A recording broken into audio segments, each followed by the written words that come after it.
I wear a number of different hats. I'm an advisory board member on the advisory board of App4Legal, obviously.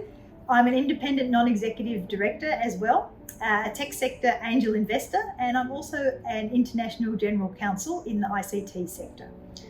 I am currently based in Dubai in the United Arab Emirates, and I've had an international career though encompassing UK, EU, Middle East, USA and Australasia. And as well as being a qualified lawyer, I'm also a qualified company director. I have a postgraduate accounting qualification and also an economics degree. I started my legal career in Australia working for one of the big 6 Australian commercial law firms. I worked in the areas of corporate and commercial, in competition law, in IT law, and also intellectual property law. And I spent about 6 years working in the law firm. From there, it was sort of a natural progression really to move into the telecom sector, into a role in industry, because the telecom sector was being liberalised in Australia and competition was being introduced in the early 1990s. So I actually joined the challenger, new entrant, almost a start-up telecoms operator who was tasked with breaking the monopoly of the former government state-owned enterprise telecoms company. So that was really a fantastic time in my career, very enjoyable. We were tasked with opening up a really aggressively competitive new industry.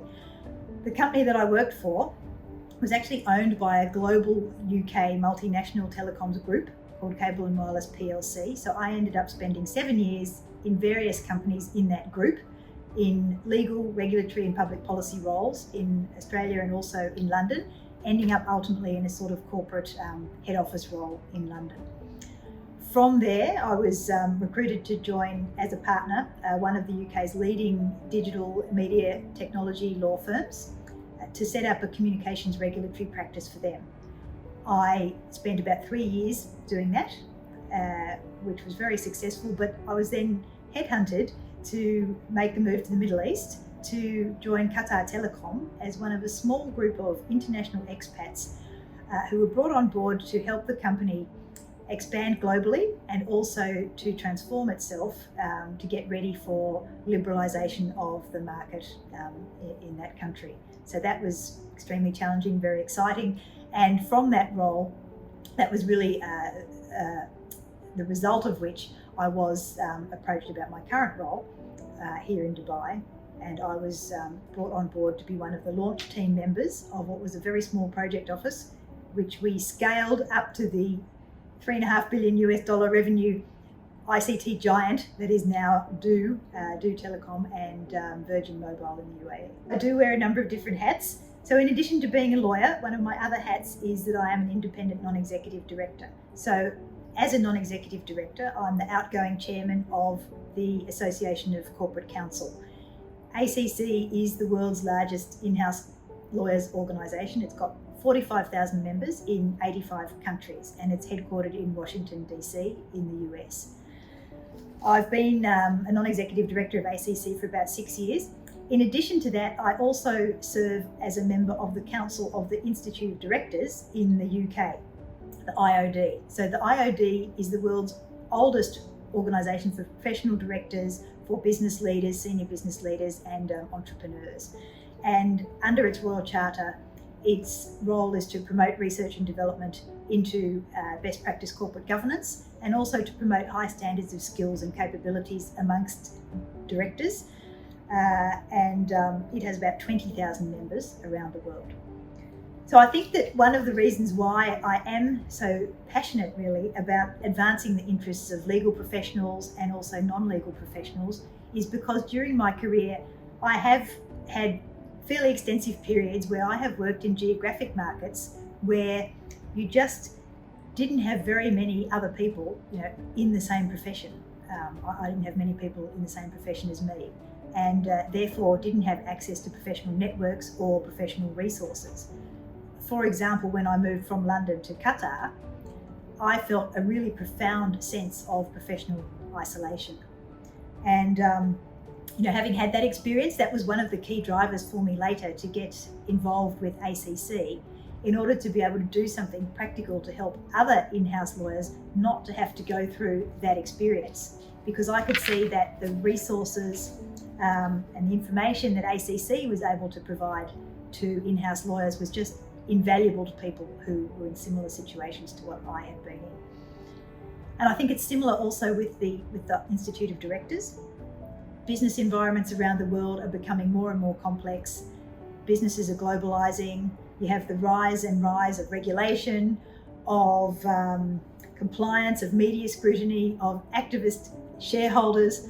All of these things mean that directors and other business leaders need access to information, to networking, to qualifications that will enable them to really enhance their skills so they can stay at the top of their game and they can make sure that their organisations are governed and run in the best possible way.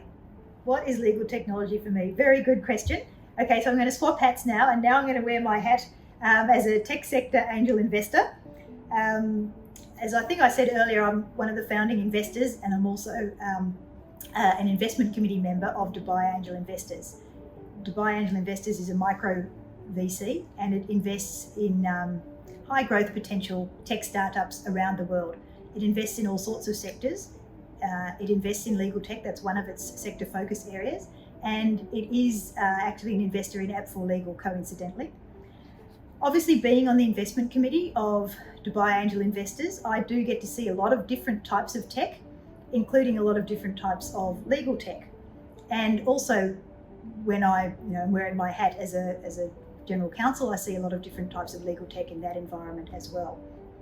So for me, to answer the question, I suppose legal tech really encompasses tools, systems, platforms that hold out great promise for legal teams and for the organisations that they serve as potentially being able to help them add significant value. And I think that added value is really going to come from legal tech's ability to empower legal teams and their organisations to do two things. And those two things are firstly to address pain points and bottlenecks, and through that to really increase efficiency and productivity. And then secondly, to generate improved outcomes through better analytics and also through more data-driven decision making. What are the three main inhibitors to change in the legal industry? And when I think about that, I actually think about it from a perspective of legal tech. What are the inhibitors to change in a tech environment in the legal world? And I think if I look at that in three ways, firstly to look at it from the perspective of the in-house legal profession. The in-house legal department in a company typically would actually have a burning platform for change because they're expected nowadays to just do more and more with less and less in terms of resources. And obviously, in-house legal teams, many of them can see that legal tech could be a key enabler to help them do more with less. So if it was up to the in-house legal team, then they would generally be very keen to embrace legal tech. However, the reality is that it isn't always up to the in-house legal team themselves. Normally, an in-house legal team wouldn't have IT professionals working within the team, and they wouldn't have control of the IT budget either. Most importantly of all, when it comes to the priorities of the organisation overall, the IT needs of support functions, so-called support functions like in-house legal, would tend to rank relatively low compared to the IT needs of other parts of the business. So when organisations are allocating and prioritising their scarce and finite IT resources, they obviously have to give priority to the revenue generating functions of their company and the customer facing functions of their company rather than to the in-house legal team, unfortunately, but that is a reality. On the other hand, from the law firm perspective, the situation is a little bit different. A law firm obviously has much more control over its own destiny in terms of its IT spend. It has an IT department of its own with IT professionals working in it. It controls its own entire IT budget, and the tech needs of the lawyers in the law firm are a high priority because those lawyers are the fee earners who generate the revenue, most of the revenue for the law firm. That said, some people do say that the structure and the business models of law firms doesn't necessarily incentivize the key decision makers to really embrace change. So for law firms, often you find there's no burning platform forcing them to look towards tech change, perhaps in the same way that there might be for the in-house legal teams. And then the third inhibitor for change, this might be a little bit controversial, and maybe I hate to say it in some way, but could lawyers, perhaps be inhibiting themselves in the embrace of change in terms of legal tech? I'm going to make an observation now that is a bit of a generalisation. Doesn't apply to all lawyers. It doesn't apply to me or some of the people that I know. That said, I definitely have observed this, and it has made me wonder. What I have observed is that many lawyers, their background is that they studied humanities subjects at school and university. They didn't study STEM subjects at school and university.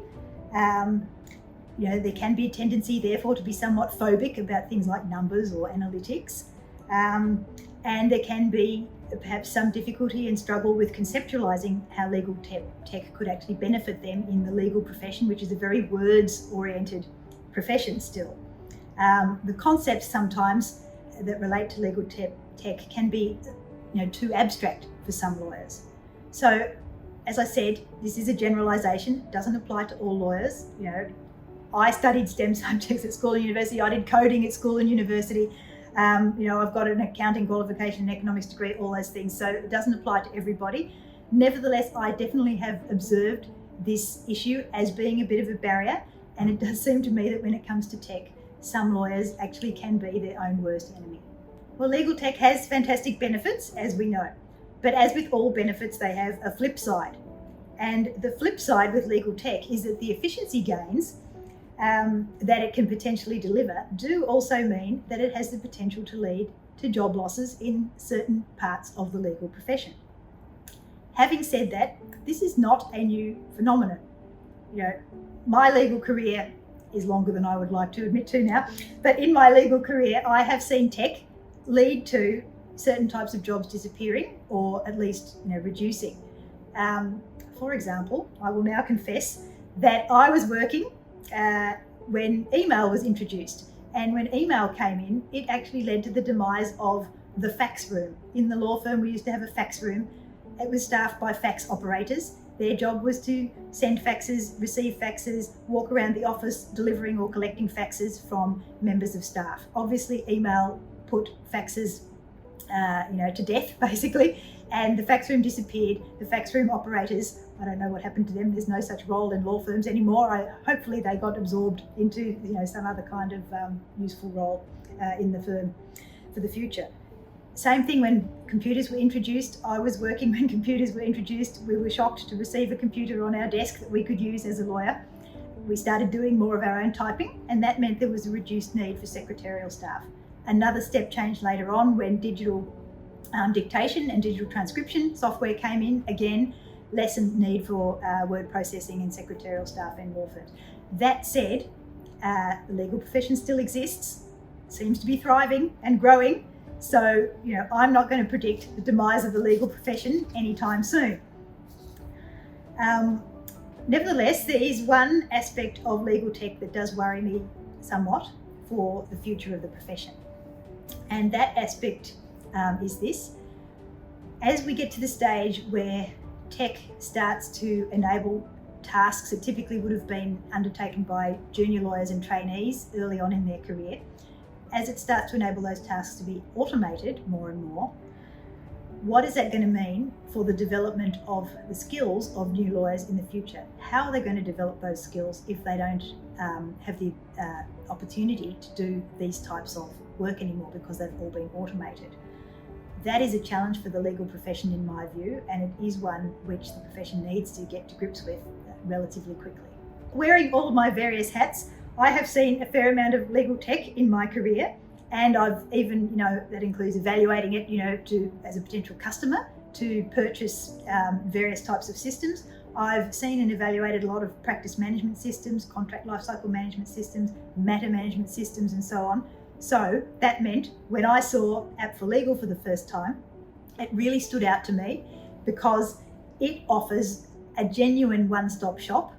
It offers the key features and functionalities that an in-house legal team actually needs.